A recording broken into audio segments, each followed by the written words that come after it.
Hello, my name is Joyce Harper and I'm Professor of Reproductive Science at University College London in the Institute for Women's Health.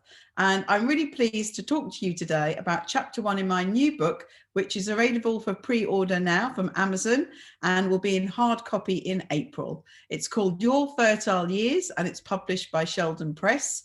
And if you go to my website, you'll find a link to a video that explains to you why I felt so passionate about writing this book. In the book, you'll see there's 12 chapters, and I am now spending a week in the next 12 weeks going through a different chapter every week. And this video is about chapter 1, knowing your body, understanding your menstrual cycle and your fertile window. So let's start by talking about your anatomy. And I think this is something that lots of women really are unsure about. We might have been taught the basics at school, but we often don't remember. So let's just spend some time going through what our anatomy is and what words we should use to call it. So this is the female anatomy. I'm going to start at the opening here. This is the vagina. And the vagina actually is only the tube that leads to the cervix. I'll come onto the external genitalia in a moment, but the vagina is just the tube that we're showing here. Then we have the cervix, which separates the vagina to the womb or the uterus. And the uterus is where the baby's going to grow, and it leads through to a fallopian tube. We have one each side, and each side we have an ovary. So the ovary is where the eggs are produced, and we should ovulate about one of these every month. The fallopian tube will pick that up. And if there is some sperm that's come through the vagina, swum up through the cervix and down the fallopian tubes, they may well meet, and they should meet at this end of the fallopian tube near the ovary, and they will travel back down now as an embryo and hopefully implant in the wall of the uterus. So here we've got the external genitalia, and we'll start at the anus. I think that's all quite straightforward. Then we've got the vagina. So again, the vagina is just the tube.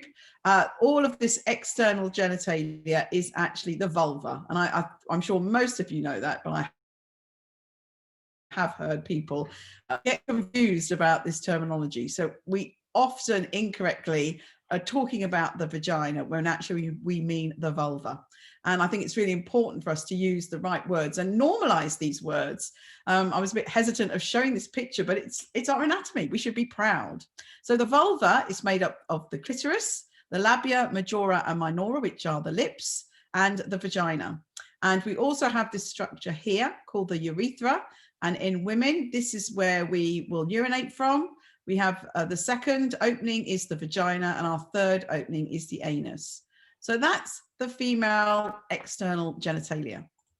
So let's move on to the menstrual cycle. Now, the menstrual cycle has two key events, our period and ovulation. And I'm going to talk about both of those. Excuse me.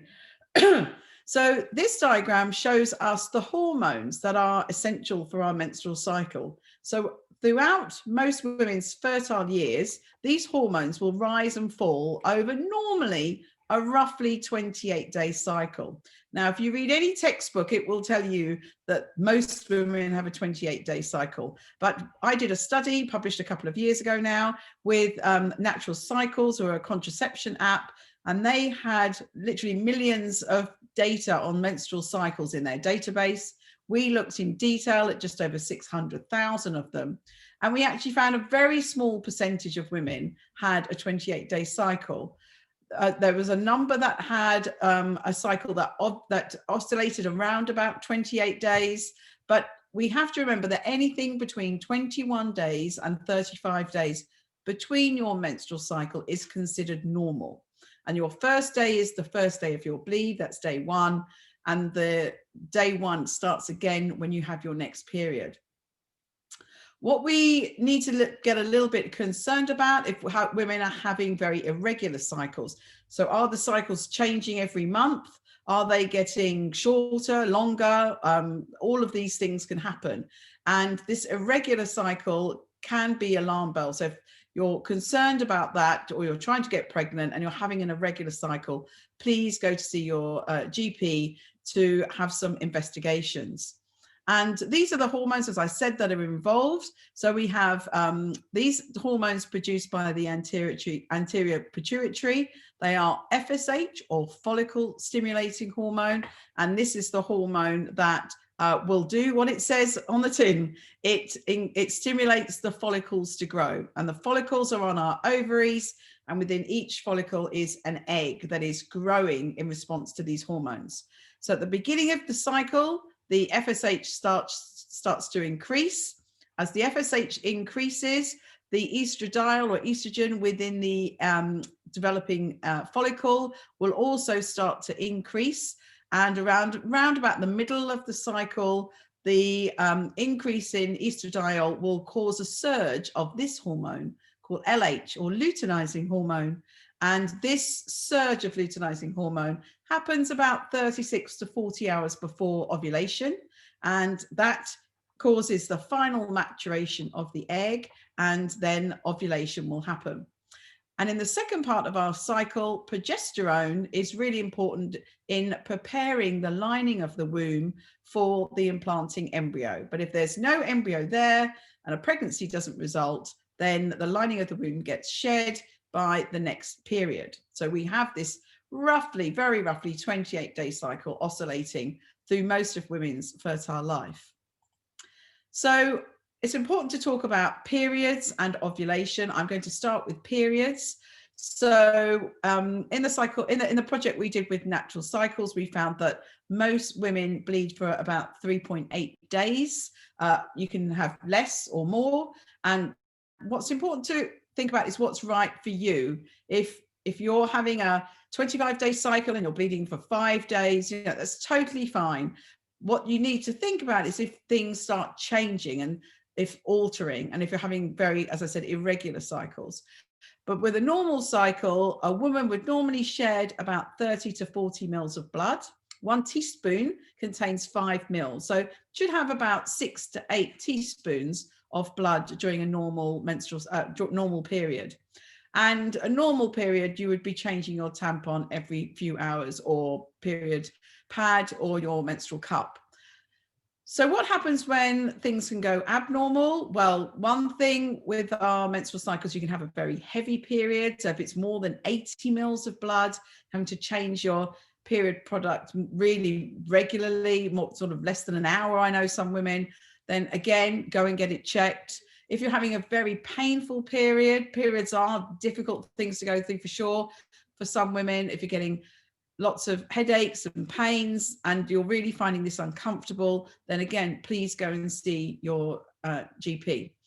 And if you don't have a period, then you will not be ovulating and you will be experiencing infertility. So again, you need to see your doctor if you're wanting to get pregnant. So I have very recently, in December 2020, had the great pleasure to do a podcast on periods, and I go through my period story. You can find the link for this. I'll show you at the end. So let's talk about ovulation and the fertile window. So again, if we go to the textbooks will tell us that we'll ovulate on day 14. Actually, a study by both us with Natural Cycles and a recent study with Clear Blue have found that women are more likely to ovulate around about day 17. So in this graph here, we're showing the days of the cycle at the bottom, and ovulation is actually day 17, but most textbooks would say day 14. So at ovulation, that's when the egg is released, and the woman then can hopefully get pregnant if she wants to. And the egg only stays viable for about 24 hours. So we talk about a fertile window, and the fertile window is for 24 hours after ovulation, then it's closed. The egg is no longer viable, and the woman shouldn't be able to get pregnant. But sperm can survive in the female genital tract for up to 5 days. So the fertile window is actually a 6-day period, the 5 days before ovulation and the day of ovulation. And there's a number of ways that you can try and find out if you are ovulating. And one of them is shown here. This is measuring your basal body temperature. So you can take your temperature every morning. And if you notice here, before ovulation, you have a slightly cooler temperature. After ovulation, or just at the day of ovulation, your temperature will rise, and then it will stay like that for the rest of the cycle and drop again when you have your period. It's something you wouldn't notice physically. You have to measure it, and you have to measure it first thing in the morning, and there are factors that can affect it. You can also check your cervical mucus, and you can also take a luteinizing hormone ovulation test. These are tests that sticks you just urinate on, and they will tell you if you have a surge of luteinizing hormone, which means that you're just about to ovulate. So I think it's really important, whether you're trying to get pregnant or trying not to get pregnant, to understand all of these things: your anatomy, your menstrual cycle, your normal and abnormal period, and also your ovulation and fertile window. So this is really just a snippet of chapter 1. Chapter 1's obviously a lot longer. I am now every week doing a video summarizing some of the key points of each chapter, and I'm writing a blog that I'm posting on globalwomenconnected.com. So you'll be able to find this blog here, and there will be a little bit more information than I've covered in the video. And next week, we will be talking about chapter 2, which is all about female fertility decline. So you can find all of my videos either at my YouTube channel, Joyce Harper, or on my website, joyceharper.com, and they will all be under Your Fertile Years. There'll be links there. And also within the blog on Global Women, I have also included the links to the videos. So I hope you found that useful, and I'll look forward to any questions you have, any thoughts or discussions. Then please just let me know. Thank you.